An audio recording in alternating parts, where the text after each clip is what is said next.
Salve, molecada! Precisando de uma ajuda aqui em relação a esse dado que me parece um pouco esquisito. Principalmente quando a gente analisa como a deterioração acontece de uma maneira muito rápida. Então, hoje a gente vai olhar uma única imagem e vai tentar entender o que está acontecendo com a revisão de mercado ao longo, principalmente, de um ciclo de 14 anos. Então, a gente está começando lá em 2021, no pós-pandemia, e estaremos encerrando em 2035. E a pergunta é um pouco simples, né? Ou seja, o mercado está otimista ou pessimista em relação ao endividamento público? Então, quando a gente analisa esse gráfico, a gente percebe uma questão um pouco complexa. Primeiro, vamos tentar explicar o que esse gráfico diz. No eixo aqui horizontal, a gente está analisando os períodos, né? Então, para 2021, a gente está analisando a partir de 2021, por isso que o ciclo se encerra bem no início de 22, o gráfico começa em 21 e vai se encerrar lá para 2038. Então, a gente está analisando o que está acontecendo em 2035, o que está acontecendo com o endividamento público dentro desse período.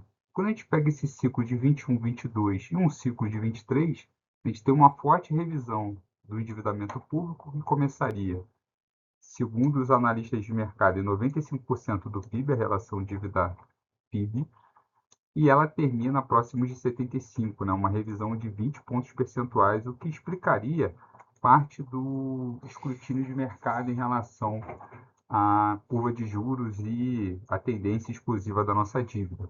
Então, a gente pode dizer que o ciclo de 21 até o ciclo de 26, principalmente, é um ciclo de grande ajuste fiscal. Então, por mais que a gente entenda que o ajuste fiscal não chegou, do ponto de vista de formação de expectativas, ele está muito presente.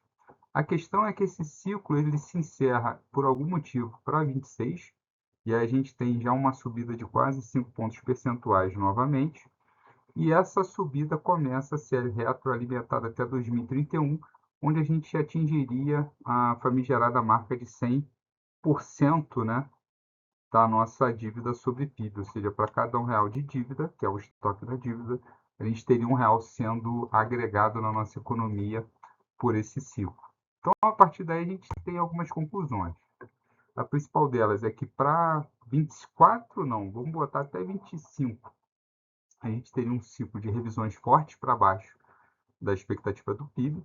O problema é que para 2029, como a gente já adiantou até 2035, a gente atingiria uma marca aí que seria bem extraordinária e uma velocidade de endividamento que a gente não atingiu em momento algum da nossa história. Ou seja, algo vai acontecer em 2028 que esse ciclo acabaria de uma maneira muito assodada.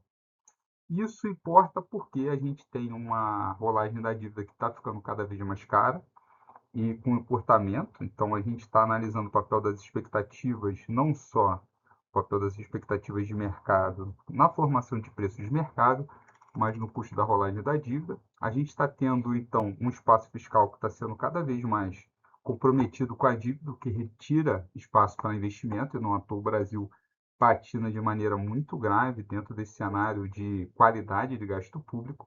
E mais, a gente está passando uma péssima credibilidade para daqui a 3 anos, que qual o resultado, ou o que, que explica, né, esse cenário tão ou próximo de um apocalipse fiscal que o mercado está prevendo. Então, assim, pensando nessa síntese, eu convido a tentar formar aí algumas hipóteses sobre esse cenário, o que, que explica, né, esse crescimento tão grave do nosso endividamento, ou seja, quase 20 pontos percentuais novamente, e esses 20 pontos percentuais, da onde viriam, né? Ou seja, qual seria a grande matriz ou grande motor dessa explosão fiscal?